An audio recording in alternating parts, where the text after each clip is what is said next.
Maintenant, le fait que ces gens-là, ces tzadikim-là, eux, ils sont arrivés à être kofé leur yetzer, c'est-à-dire le fait qu'ils dominaient leur yetzerara, ça a fait qu'ils ont pu vaincre le pouvoir de Yavan, le pouvoir des Grecs. C'est-à-dire maintenant, le fait qu'eux, ils ont fait la guerre, les gens ils disent souvent, il y a souvent cette discussion dans le monde religieux, est-ce que maintenant il faut faire la guerre ou il ne faut pas faire la guerre? Les gens ils disent, est-ce que maintenant vous priez toute la journée? C'est bien, mais il y a un ennemi qui vient, qui veut vous détruire. Alors vous allez rester dans la synagogue, vous allez prier, vous n'allez rien faire du tout. Il y a un dishtadlut. Alors pourquoi pour le travail, vous ne faites pas la même chose? Pourquoi pour gagner votre vie, vous ne restez pas dans la synagogue toute la journée? Pourquoi vous allez travailler? Alors vous voyez qu'il y a un ishtadlut. Alors donc la guerre aussi, si on a des ennemis, alors il faut aller faire la guerre, il faut faire ishtadlut. Il y a souvent cette discussion-là, les gens ils savent pas trop comment gérer cette question-là. Est-ce que maintenant, quelqu'un qui est religieux, il doit croire dans Hachem jusqu'au bout, et il ne fait pas d'ishtadlut du tout, il n'a pas besoin d'armée, il n'a besoin de rien faire, ou bien non, il a besoin d'armée et il faut se défendre, etc. Alors ici, Rabbeinu l'explique comment ça marche, comment maintenant il faut faire la guerre, mais comment on fait pour faire la guerre? Avant de faire la guerre sur le terrain, il faut d'abord faire la guerre avec son Yetzirah dans le temps. C'est-à-dire que maintenant, il faut arriver à dominer le temps. Il faut arriver à dominer ses impulsions. Si quelqu'un ne domine pas ses impulsions, il vaut mieux pas qu'il aille faire la guerre parce qu'il risque d'avoir des problèmes. La première chose qu'il doit faire, c'est dominer ses impulsions. Une fois qu'il domine les impulsions, c'est-à-dire qu'il arrive à maîtriser tout ce qui vient du temps, à ce moment-là, il peut être sûr qu'il peut aller faire la guerre, il va gagner tout de suite. Parce que toute la guerre, elle vient que du temps. Tout le lien de l'attaque et de la guerre, c'est quelque chose qui est que temporel. C'est pas quelque chose qui vient d'au-dessus du temps, c'est quelque chose qui vient dans le temps. Donc il suffit que lui, il ait une maîtrise des éléments qui naissent du temps, qu'il a l'habitude, Gibore Koach Ose Devarom, on dit que les gens forts, les Eud Gibor, Kovesh et Titzro, qu'est-ce qui s'appelle un Gibor, un guerrier, un homme fort? C'est quelqu'un qui est capable de dominer ce qui vient du temps. Donc du moment où il domine ce qui vient du temps, après s'il passe sur le terrain, faire la guerre elle est gagnée déjà. Avant même qu'il commence à faire la guerre, il a gagné déjà. Parce que toute cette chose-là, elle vient que du temps. Comme c'est écrit qu'il va sortir une étincelle de la maison de Yosef, elle va brûler la maison de Esav, parce que la maison de Esav, c'est de la paille. Donc il va venir une étincelle de Yosef, elle va brûler toute la maison de Esav. Esav, c'est de la paille. Pourquoi c'est de la paille? Parce que la paille, c'est quelque chose qui est éphémère, c'est quelque chose qui ne tient pas. Alors on dit que tout le corps de Esav, il est éphémère. Ce n'est pas une force qui est basée sur une origine quelconque. Mais Yosef, sa force, c'est pas quelque chose d'éphémère. La force de Yosef, elle est éternelle, parce qu'elle est basée sur Tikkun Abrit, sur l'alliance avec Hachem. Et donc c'est quelque chose qui ne va jamais s'arrêter. Donc maintenant, c'est uniquement une question, la lutte. C'est une lutte dans l'approche du temps. Où maintenant je crois dans les notions de temps.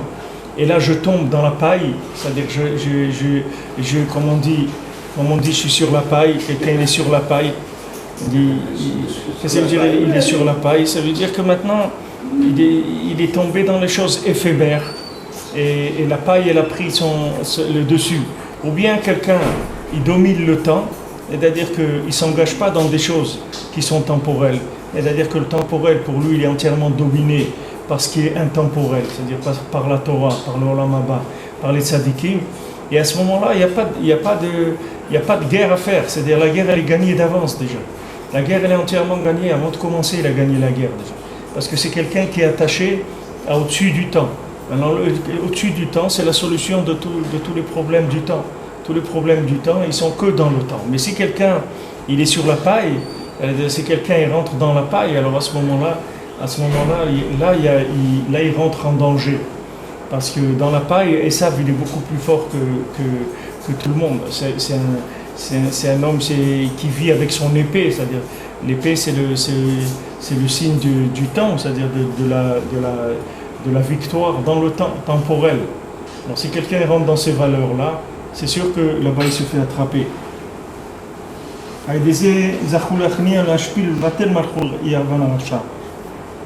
Donc maintenant, eux, comme c'était des gens qui dominaient le temps, les enfants de Matityahu, comme c'est des gens qui avaient l'habitude de dominer le temps, donc tout de suite, le pouvoir des Grecs, il est tombé devant eux, parce que le pouvoir des Grecs, il vient que du temps. Parce que le mal est tombé devant eux, ils étaient capables de révéler le bien, d'Aïnou Torah, c'est-à-dire la Torah. Même dans un moment où les Bnei Israël, ils étaient bétélim de la Torah et des mitzvot, c'est-à-dire même quand les Bnei Israël ne faisaient pas la Torah et les mitzvot, eux, ils étaient capables quand même de révéler le bien qui se trouvait, même si à ce moment-là, le Ham Israël, on l'avait empêché de faire Torah et mitzvot. Mais ce n'était pas quelque chose qui était pour eux, qui empêchait de voir le bien. Même quelqu'un qui n'est pas dans la Torah et les mitzvot, le tzaddik, lui, il voit le bien qui est en lui. Ce n'est pas quelque chose, parce que du bien, il y en a partout. Du bien, il y en a partout, comme Rabbeinu l'a dit, seulement il faut le révéler.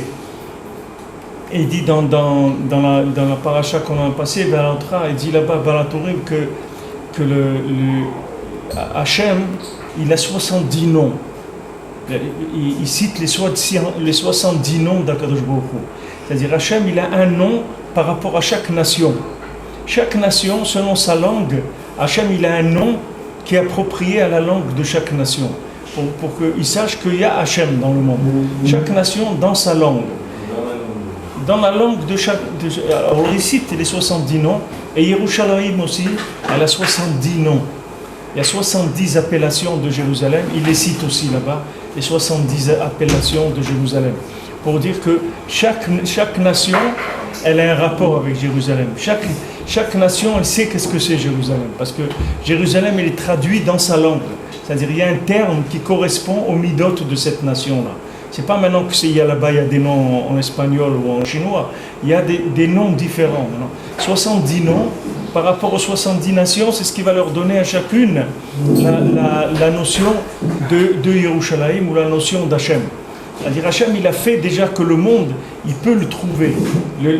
Chaque nation, elle peut trouver Hachem, elle peut trouver Yerushalayim, parce que Hachem, il a fait 70 noms d'Hachem, 70 noms de Jérusalem. Mais là, ça veut dire quoi? Ces 70 nations, ce sont des nations monothéistes qui connaissent Dieu? Même pas si elles ne sont pas monothéistes. C'est pas besoin qu'elles soient monothéistes. Il suffit qu'elles soient sur terre et qu'elles vivent, qu'elles existent, pour qu'elles aient la possibilité de trouver Hachem. Mais Hachem, il est venu, Hachem, il a préparé le terrain pour que chacun il puisse le trouver.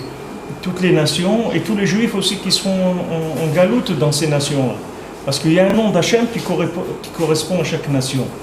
Et il y a un nom de Jérusalem qui correspond à chaque nation. Donc dans chaque nation, on peut trouver Hachem et on peut trouver Yerushalayim. Par rapport à toutes les nations qu'il y a dans le monde. Parce que, comme on a dit, le Tov, il est partout. Le Tov, il est partout. Dans chaque nation, il y a Hachem, il y a Yerushalayim. Donc il y a du Tov partout. Même s'il n'y a pas Torah et Mitzvot, il y a du Tov. Et maintenant, les tzadikim, eux, quand ils viennent dans ces endroits-là, tout de suite, ils sont mégalés le Tov. Tout de suite, le Tov, il se révèle. Pourquoi? Parce que ces tzadikim, eux, ils n'ont pas d'emprise du temps. Donc tout le mal, tout le mensonge, toutes les erreurs, elles proviennent du temps. Alors quand les tzadikim y viennent, tout ce qui provient du temps, ça disparaît. Et il reste que ce qui est au-dessus du temps, c'est le bien qui se trouve dans cet endroit, dans ces individus, dans cette nation, etc. Tout est déjà calculé. Akadosh Baruch Hu, il a déjà tout préparé. Il suffit maintenant de mettre en rapport les gens qui sont au-dessus du temps avec les gens qui sont dans le temps, pour que les gens le mal qui a été pris par les nations, par le Ham Israël ou par les nations tout le temps de la galoute, ils disparaissent complètement, puisque c'est que le temps qui a fait que ces choses-là sont venues. Et maintenant, si vous prenez tous ces gens-là, vous les remettez à l'époque d'Adam Arishon, tous ces gens-là, ils vont être bien, ils ne vont pas avoir de problème. Qu'est-ce qui fait qu'ils ont des problèmes? C'est parce qu'il y a du temps qui est passé. Qu'est-ce qu'il a fait le temps? Il a collé des erreurs sur les gens.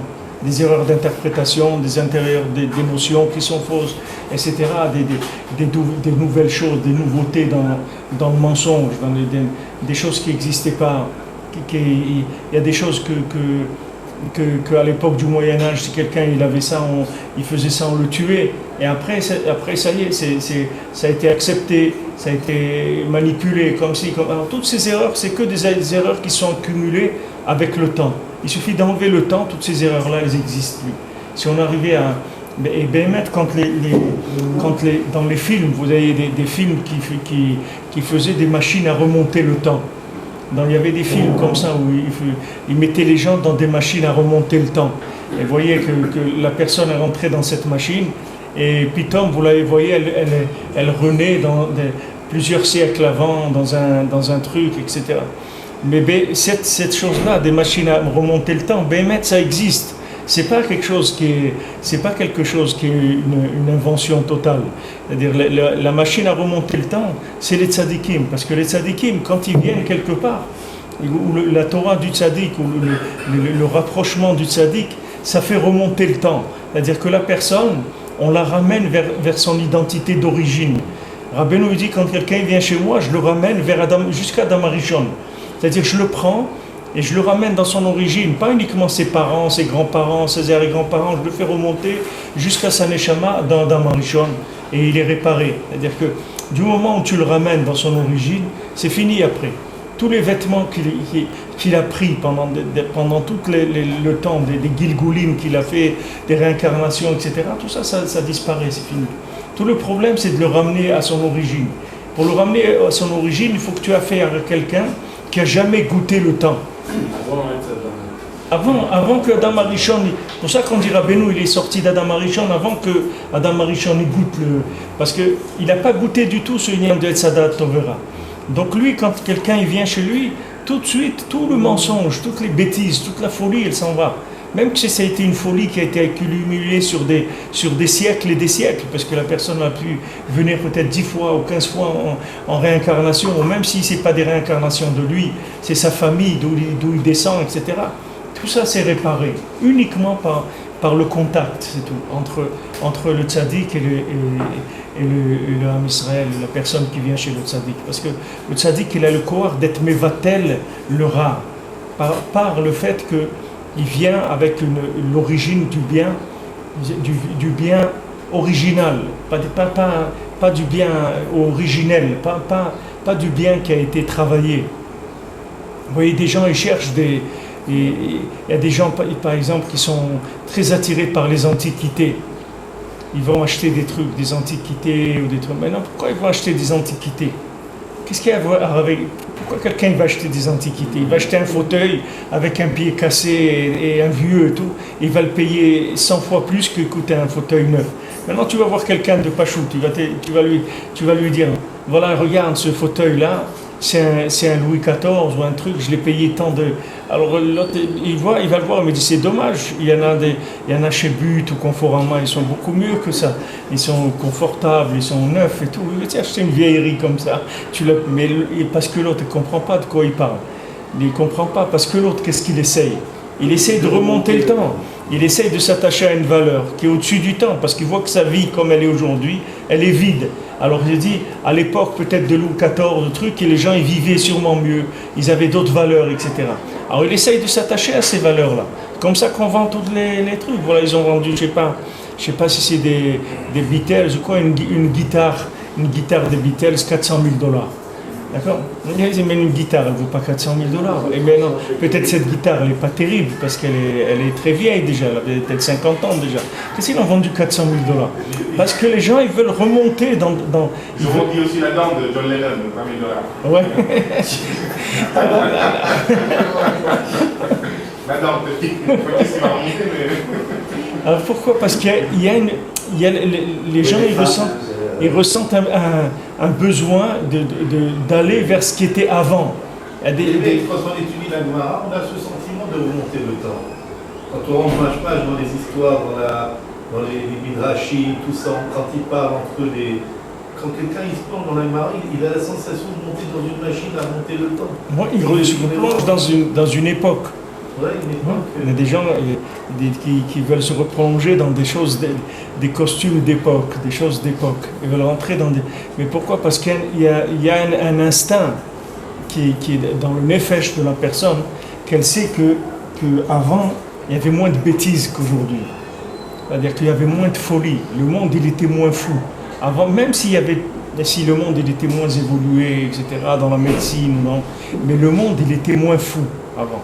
Il y avait des valeurs qui n'existent pas aujourd'hui. Il y a des valeurs qui sont bafouées aujourd'hui, qu'avant elles étaient très importantes, ces valeurs-là.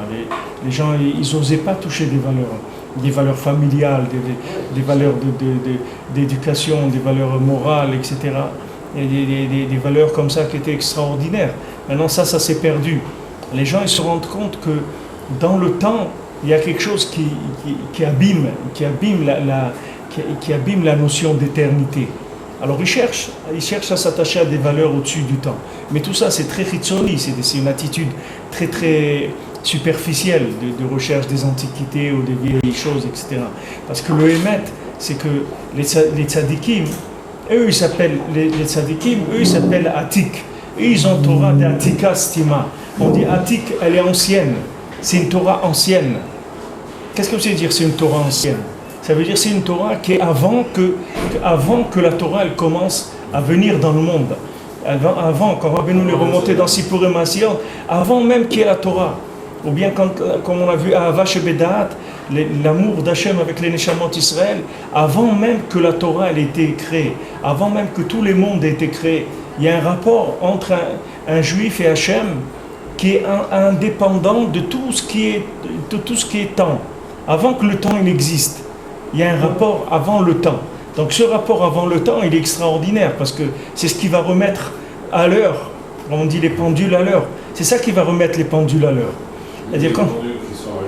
Voilà, c'est-à-dire toutes ces pendules-là qui sont... Vous voyez, il y a des agences de voyage comme ça, vous rentrez, il y a 10 montres. Alors, voilà l'heure de Los Angeles, l'heure de Mexico, de trucs et tout.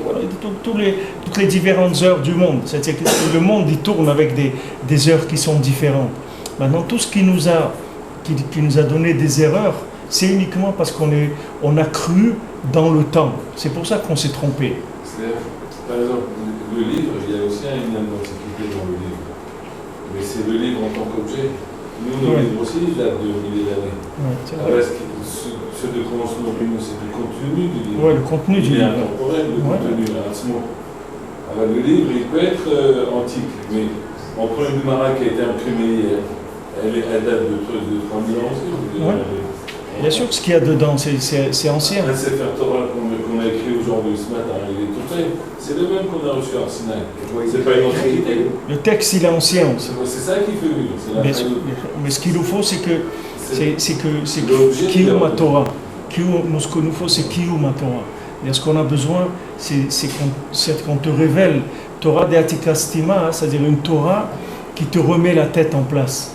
Parce que les gens quand ils font tchouva, ils reviennent vers la Torah, ils se rendent compte qu'ils n'avaient pas la tête en place. Ils avaient la tête pleine de bêtises. Ils croyaient dans des choses qui étaient des bêtises.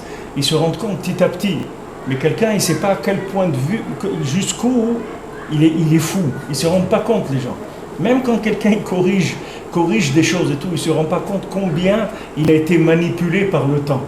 Ils ne se rendent pas compte. Ils croient qu'il sait des choses. Mais les gens, ils ne savent rien du tout.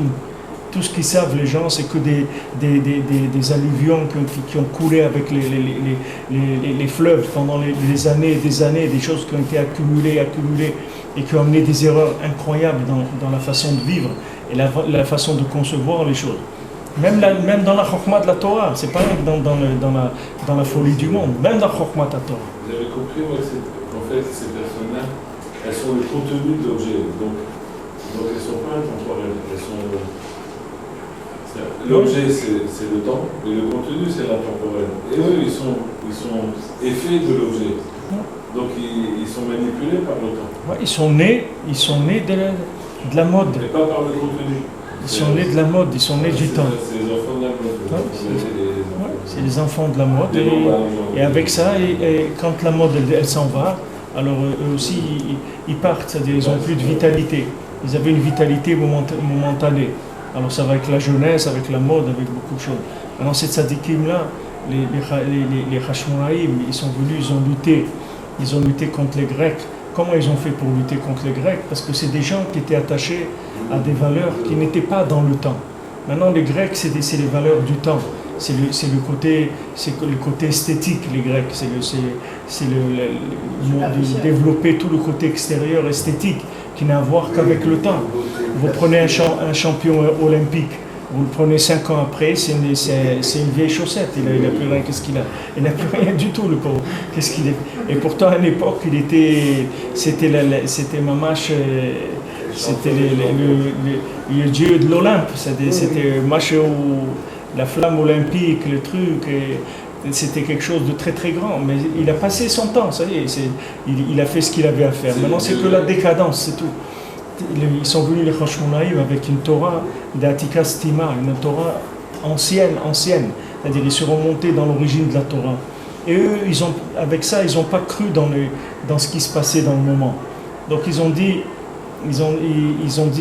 même que l'homme Israël, on l'a empêché de faire la Torah, on l'a empêché de faire les mitzvot, ça n'a pas empêché les Hashmonaïm de réveiller l'homme Israël et de gagner la guerre contre les Grecs. Pourquoi? Parce que eux, ils étaient au-dessus du temps. Maintenant, le fait qu'ils étaient au-dessus du temps, quand ils étaient en contact avec l'homme Israël, ils ne réveillaient pas dans l'homme Israël le bien qui était dans le temps. Ils ont réveillé le bien qui était d'au-dessus du temps.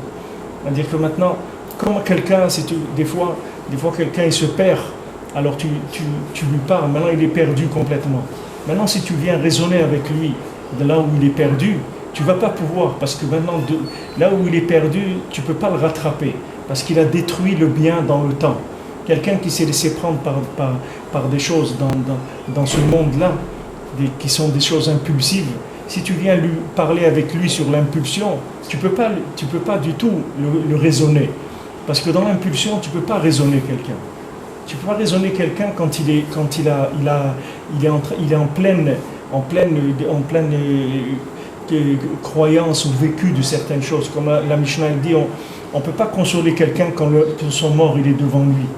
Tu ne peux pas dire à quelqu'un, tu sais, bon, il faut te consoler, Bezat Hashem, il va avoir... Des mots de consolation, on ne dit pas à quelqu'un tant que le mort il est devant lui. On dit que quand le mort il est enterré. Parce que maintenant, quand le mort il est devant la personne, la plaie elle est ouverte, il ne peut pas entendre. Parce que l'émotionnel il est trop grand. Il n'y a pas de raison. Alors maintenant, quand tu vois quelqu'un qui s'est perdu, un jeune qui s'est perdu, tu ne peux pas venir dans son truc essayer de le raisonner, lui dire non, tu sais, ce que tu fais là, tu sais que c'est pas bien, parce que ça ne sert à rien. Qu'est-ce que tu dois faire? Tu dois les réveiller. Maintenant, le bien qu'il y a en lui, mais de l'origine, pas ce bien qu'il y a maintenant à travers ce qu'il est en train de faire. Le bien qu'il y a dans son origine. C'est ça qu'ils ont fait les tzadikim. Ils n'ont pas parlé avec les Hashmonaïm de la situation avec les Grecs, en disant voilà, vous voyez, il faut que vous fassiez des efforts maintenant, vous faites la Torah en cachette, ou des mitzvot en cachette, ne vous laissez pas abattre. Non, ils n'ont pas fait ça. Ils ont été réveillés la Hava Shebedat, ils ont été réveillés l'attachement qu'il y avait du Ham Israël avec HaKadosh Baruch Hu avant même la création. Donc cet attachement-là, cet amour-là, cette valeur, elle est inaltérable par le temps. Puisqu'elle est venue avant le temps et elle va rester après le temps. Donc le temps, c'est qu'un passage par rapport à cette valeur-là. Donc cette valeur, elle est éternelle. Ça, on ne peut jamais la détruire. C'est quelque chose qu'on ne peut jamais détruire. Donc c'est à ça qu'ils ont fait appel, les Hashmonaïm. C'est pas à la valeur dans le temps. Ils n'ont pas essayé de corriger dans le temps, de donner une valeur sociale ou morale ou dans le temps. Ils ont été tout de suite à l'origine, parce qu'ils avaient la Torah d'Atika Stima. Ils avaient la Torah qui était ancienne. C'est ça que le tzaddik qui fait, le tzaddik qui vient avec Torah d'Atika Stima, avec la Torah ancienne, Sipurim Asiot. Il te dit, regarde, je vais te raconter ton histoire. Il dit, mais quelle histoire? Il dit, ton histoire. Il dit, mais voilà, moi je suis là. Non, pas cette histoire-là que tu vis maintenant. L'histoire d'où tu viens. Voilà, des années, des shanim kadmoniot. Je vais te raconter ton histoire avant que tu existes dans ce monde. On sait que tu étais, qui tu étais, etc. Maintenant, dès que le tzaddik il réveille chez toi cette chose-là, cette identité-là, cette notion, tout de suite le mal qui s'est collé à toi, tous les mensonges qui se sont collés à toi, ils disparaissent. Tout de suite ça disparaît, tu retrouves tout de suite ta place dans le monde. Mais tu ne peux pas te battre avec la personne pour essayer de la corriger dans ce monde-là. Parce que dans ce monde-là, des fois, comme la Gemara dit, des fois, Esav, le renard, il est trop fort. dans le temps. Il dit n'essaye pas de te battre avec lui.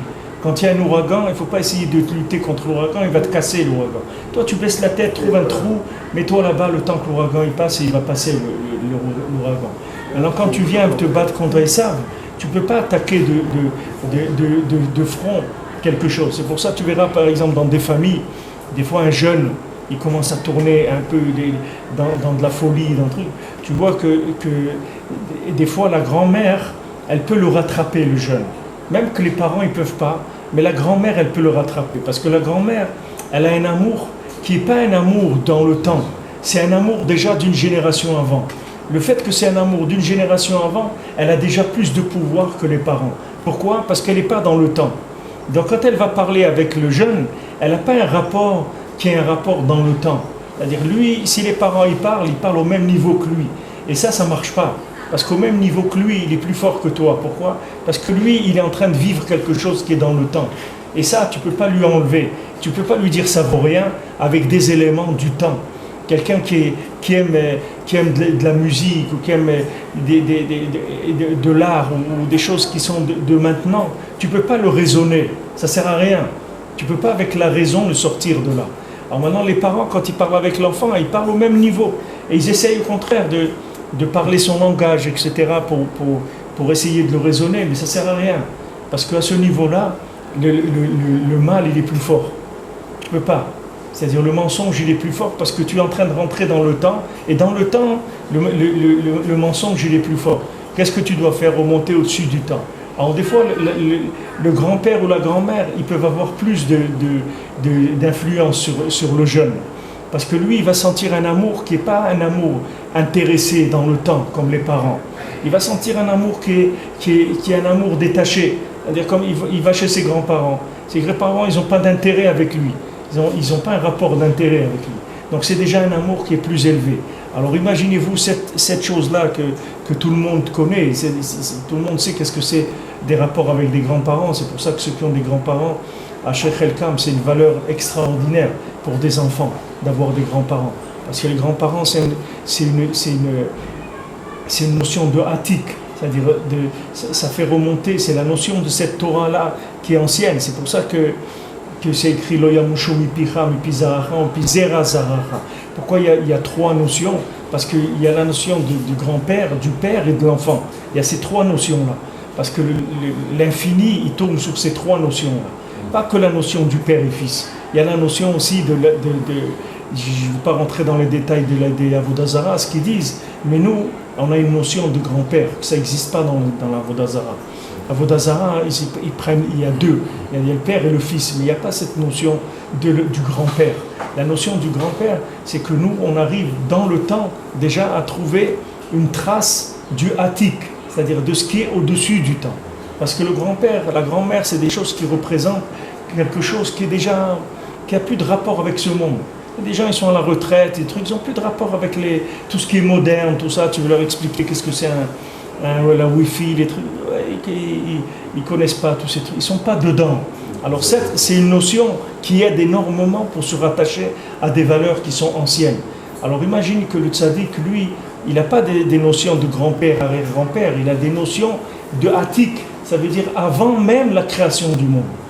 Donc ça englobe toutes les solutions de toutes les générations. Il a en lui la possibilité de soigner toutes les maladies, toutes les folies, toutes les bêtises que quelqu'un il a pu accumuler depuis Briat Haolam. Combien de gens sont venus chez Rabbeinu? Rabbeinu disait dans combien de cimetières il s'est couché déjà celui-là. C'est-à-dire des gens sont venus chez Rabbeinu, combien de fois ils étaient revenus, ils n'arrivaient pas à être réparés. Parce que pour te réparer, il faut que tu trouves quelqu'un qui arrive à te ramener à ton origine. Parce que maintenant, sur le terrain, dans la pratique, tu t'es perdu complètement. Tu t'es perdu. C'est pour ça que lui te dit « Enshumiyush ba'olam klal ». Il n'y a que lui qui peut dire ça. Qui est-ce qui peut dire « Enshumiyush ba'olam klal » Les gens, ils rigolent de ça. Mais les gens, ils rigolent de ça parce qu'ils n'ont pas commencé à pleurer encore.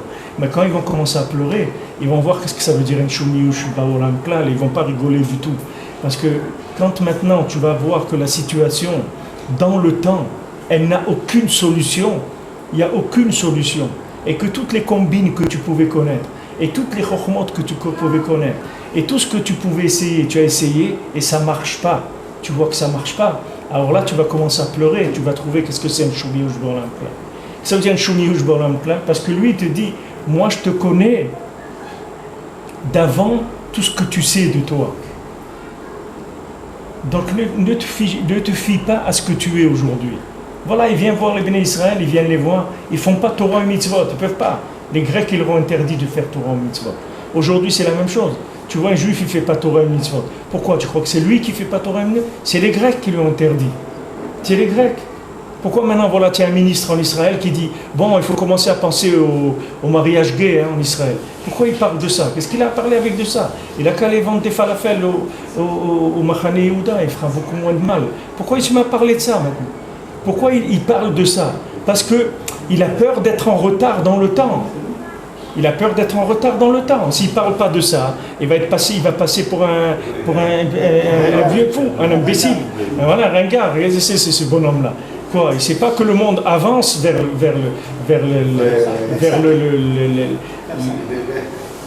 le précipice, il ne sait pas que le monde il avance, alors lui, il ne veut pas lui aussi parler de ces choses-là. Maintenant, pourquoi il parle de ça? Parce que les Grecs, ils lui ont enlevé la Torah. C'est-à-dire qu'il vit dans un monde, on lui a enlevé la Torah. Avec toutes les tentations, avec le langage, avec le vêtement, avec la musique, avec l'art, avec tout, la nourriture, avec tout ce qu'il peut y avoir dans le monde, on lui a enlevé les maaseh, sa Torah et ses mitzvot. On l'a empêché. La même chose que les Grecs, ils ont interdit mamash. Ils ont interdit de façon officielle. Là, c'est pas interdit de façon officielle, mais c'est interdit de façon officieuse. C'est-à-dire qu'à un moment, tu vas te trouver en décalage. C'est-à-dire, on te dit, voilà, tu veux être un religieux, un truc et tout, mais sache que tu vas être décalé complètement par rapport au monde. Voilà, regardez en Israël, des gens, ils appellent des religieux des parasites. Ça veut dire que c'est des gens qui sont complètement dehors de la vie. Alors, le religieux doit se battre pour rentrer dans la vie et pour montrer que non, il est là dans le temps aussi. Il n'est pas qu'au-dessus du temps, il est là dans le temps, il peut être dans le temps aussi. Ça ne le dérange pas. Du moment où il est au-dessus du temps. Alors, dans le temps aussi, il peut circuler, il n'a pas de problème. Maintenant, ils viennent, ces tzadikim, ils voient le Ham Israël sans Torah et sans mitzvot, et ils réveillent le bien qui est en eux. Ils disent, voilà, tu es bien, tu es quelqu'un de bien. Ils disent, mais regarde ce que je fais. C'est pas ce que tu fais. Toi, tu es quelqu'un de bien, sache. Tu es quelqu'un de bien, et il y a du bien en toi. Alors, pour que ce bien, il se révèle, il faut enlever toutes les bêtises qu'on a collées sur toi depuis des générations et des générations.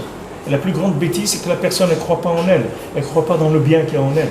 C'est ça la plus grande bêtise, c'est ça la plus grande destruction que le monde il a pu faire sur les individus, que les gens ne croient pas en eux.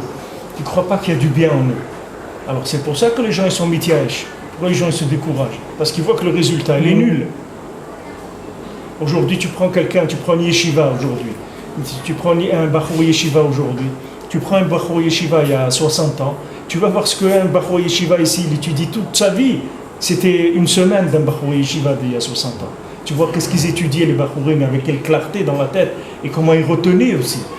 Par rapport à aujourd'hui, ça n'a aucun rapport. Alors maintenant, quand tu regardes dans le temps, tu vas te décourager. Parce que tu vas dire, mais regarde, ça fait que baisser.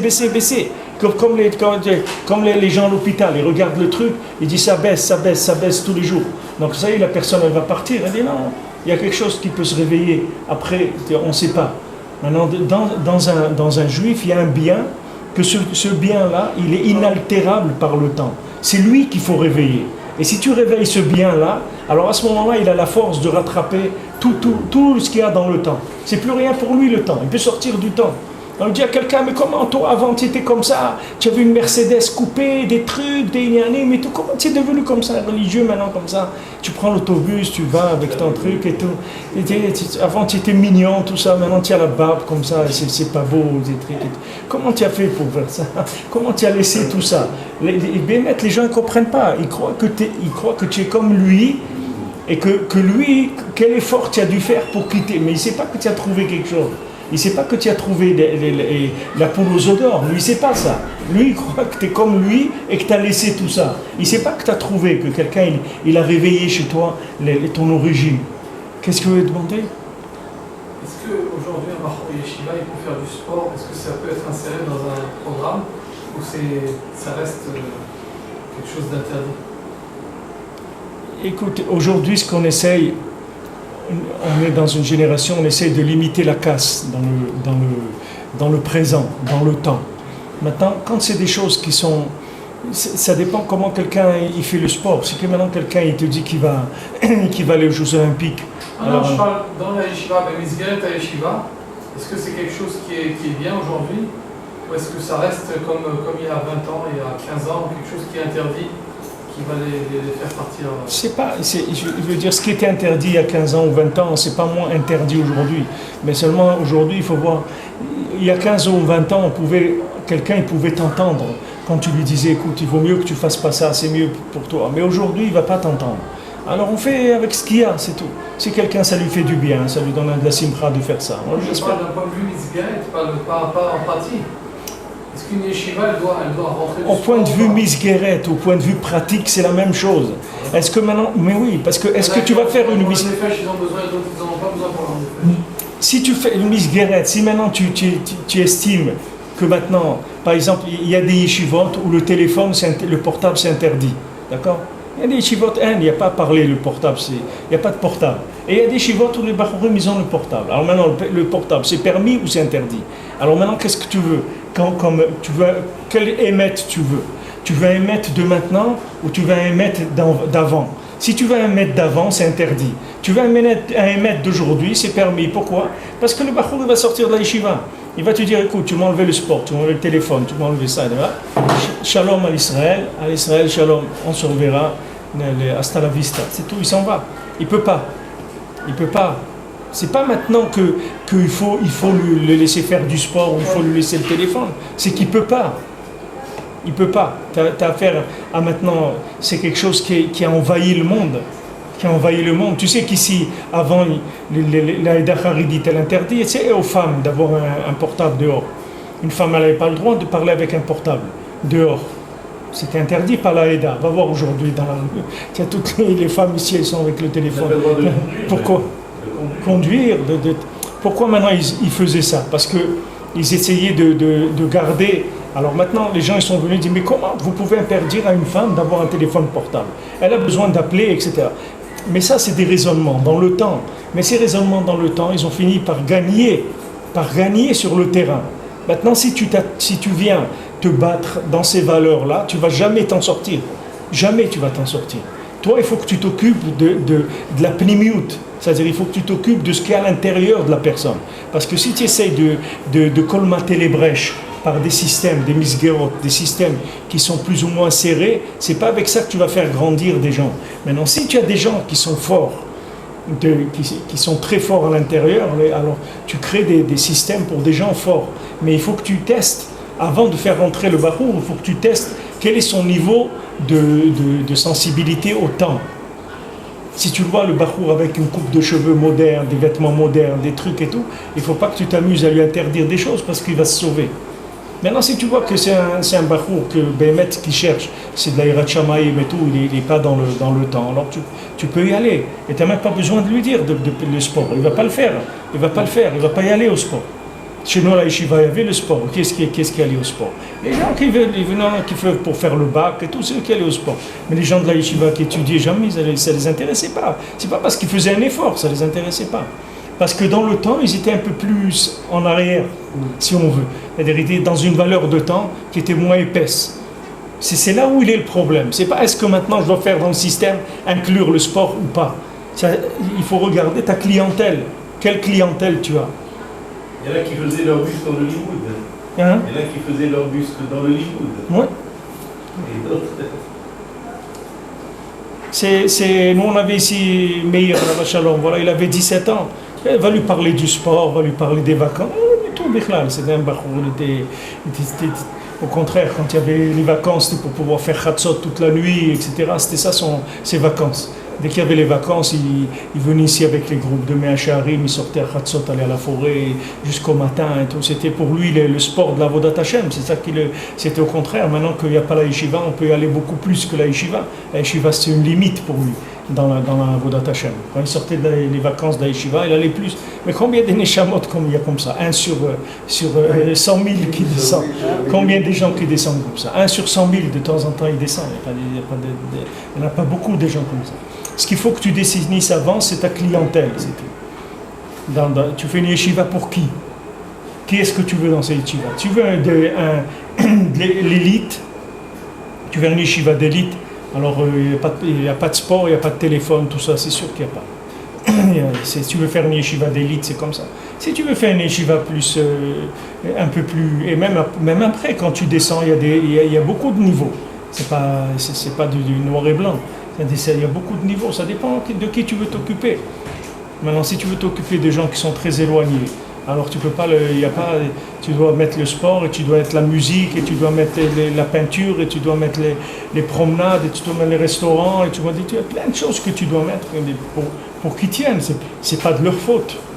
Pas de leur faute à eux, c'est des gens qui ont été attaqués plus par les Grecs, c'est-à-dire ils ont été beaucoup plus agressés par le système. Des gens qui ont été plus sensibles au système. Et le problème, c'est que ça dépend de la fragilité de l'individu et des bases que tu lui as données. Parce que quelqu'un qui a eu des bases de judaïsme, même si c'est éloigné, c'est facile de le ramener vers les bases qu'il a eues. Mais quelqu'un qui n'avait pas des bases de judaïsme et qui était sensible et qui s'est fait attraper par le temps, c'est très difficile de le ramener. Ça va prendre beaucoup de temps pour le soigner, pour le sortir de... Mais la méthode que Rabbeinu donne, c'est pas une méthode de temps, c'est une méthode de passer tout de suite au-dessus du temps. Ne perds pas ton temps. C'est-à-dire, c'est ton temps, ne le perds pas. Ne perds pas le temps. Prends-le, amène-le directement dans des choses qui sont au-dessus du temps. Laisse tomber toutes les corrections, tous les petits soins du temps, ça ne va pas marcher. Il faut que tu l'amènes directement au-dessus du temps. Dès que tu vas l'amener au-dessus du temps, tout de suite, tu vois le Baal Tfila, quand il prenait quelqu'un, tout de suite il sortait de la ville. La première chose qu'il faisait, qu'il parlait avec quelqu'un, il lui disait viens, j'ai un endroit en dehors de la ville. Il l'emmenait en dehors de la ville. Première chose. Quand il l'emmenait en dehors de la ville, à ce moment-là, il commençait à lui parler et lui donner ce dont il avait besoin. Si la personne avait besoin des vêtements en or, il lui donnait des vêtements en or. Si la personne avait besoin, chacun selon ses midotes, ce qu'il avait besoin, il lui donnait. Mais la première chose qu'il faisait, c'est qu'il sortait du temps. En le sortant du temps, ça suffit. C'est-à-dire les gens, c'est une solution. Il n'y a pas besoin de parler beaucoup après. Il suffit de les sortir du temps, de faire goûter quelque chose qui est au-dessus du temps, et la personne, ça y est, elle est déjà, une grosse partie du mensonge, elle est tombée déjà. Quand des gens ils viennent à Oman et te disent mais je ne comprends pas, en 2 jours, en 3 jours, ma vie elle a changé. Comment on peut changer en 2 ou 3 jours? Comment je peux changer un individu en 2 ou 3 jours? Il y a des gens, ils font des trucs pour arrêter la cigarette, ils les emmènent dans des trucs et tout, et les gens ils n'arrivent pas avec des stages de trucs où on leur parle et tout, ils n'arrivent pas. Mais ça c'est pas des choses qui viennent dans le temps. Quand tu vas au Oman, tu sais pas dans le temps, c'est au-dessus du temps. Donc le fait que maintenant tu vas toucher un point, que ce point-là il est au-dessus du temps, tout de suite ça te sort. Comme Eretz Israël aussi, Eretz Israël, une des jvachim d'Eretz Israël, c'est que c'est Me'ain Olam Haba. C'est-à-dire qu'il y a une notion au-dessus du temps en Eretz Israël. Eretz Israël, elle est donnée comme Torah, c'est-à-dire qu'il y a la Torah comme il n'y a nulle part ailleurs. Une Torah qui est Torah d'Eretz Israël. Il y a de la Chokhmah en Eretz Israël, comme il y a une Chokhmah qui est Chokhmah d'Eretz Israël. Il y a de la Chokhmah. Et en Eretz Israël, il y a Me'en Olam Haba. C'est-à-dire que c'est une terre où il y a une émanation du monde futur. Donc avec ces éléments-là, tu peux sortir quelqu'un. Parce que c'est des choses qui sont au-dessus du temps. Il faut qu'il goûte, c'est tout. Une fois qu'il goûte, mais maintenant, le problème, c'est qu'il y a des gens, pour tirer les gens en Israël, ils leur vendent Israël vu et corrigé par le temps, par des gens qui sont dans le temps. Donc le gars, il vient en Eretz Israël pour du super temps, c'est-à-dire pour avoir un pays qui est dans le temps, mais super dans le temps. C'est pas rien dans le temps comme en Amérique ou en France, c'est encore plus dans le temps et plus développé et plus avancé. Alors maintenant, cette personne-là, quand elle vient ici, c'est difficile pour elle de se connecter sur Eretz Israël, parce que c'est pas ça qu'on lui a vendu comme produit. Alors ça va mettre du temps, il faut de l'ashgacha, etc. pour que la personne. Mais si la personne elle goûte Eretz Israël, que mitzion tetze Torah, en chokhmat Eretz Israël, et que c'est Me'en Olam Haba, mais jamais tu vas la sortir d'Eretz Israël, la personne. C'est fini. Même si il mange des cailloux, il ne partira pas d'ici. Jamais. C'est fini. Parce que c'est une vitalité qui n'existe nulle part au monde. La personne, elle est sortie du temps, tu ne peux plus la ramener dans le temps. Tu dis, tu ne veux pas venir à New York, j'ai une affaire pour toi là-bas, tu vas bien gagner. De quoi tu es en train de me parler? Non, mais quoi? Tu vas bien gagner et tout. Je ne sais même pas de quoi tu parles. Tu es en train de me parler d'un monde qui n'existe même pas pour moi. Tout ce monde-là, avec tout ce temps-là, tu parles, c'est quelque chose, ça n'existe pas. Dans mon système, ça n'existe pas. Je ne sais pas de quoi tu parles. Parce que les valeurs de temps, elles ont changé complètement. À condition que la personne, elle goûte Mama Eretz Israël. Mais si la personne, elle goûte pas Eretz Israël, alors elle goûte à l'Amérique. Elle vient en Eretz Israël, elle croit que c'est l'Amérique. C'est sûr que c'est difficile pour elle de se connecter. Un problème de connexion. Zakubaru. Ah,